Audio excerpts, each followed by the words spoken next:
ഞങ്ങള് ജില്ലാ കമ്മിറ്റി യോഗം ഈ അജണ്ട എടുക്കുമ്പോൾ 5 മിനിറ്റ് നേരമാണ്. ഞാൻ നിങ്ങളോട് പറഞ്ഞൊരു കാര്യം എന്താ, എന്നേക്കാൾ മികച്ച ഒരാള് ഈ സ്ഥാനത്ത് തിരഞ്ഞെടുക്കപ്പെടും. അത് പാർട്ടിയിലുള്ള വിശ്വാസം കൊണ്ടാണ് ഞാൻ പറഞ്ഞത്.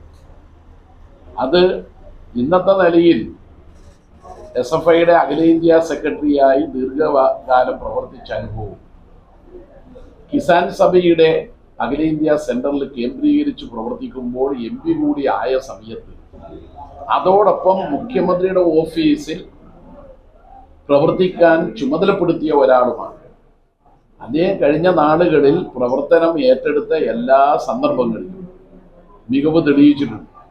ഞാൻ മുഖ്യമന്ത്രിയുടെ ഓഫീസിലുണ്ടായിരുന്നു. അപ്പൊ എനിക്കും അറിയാം, അവിടുന്നാണ് ഞാൻ ഇവിടെ വന്നത്.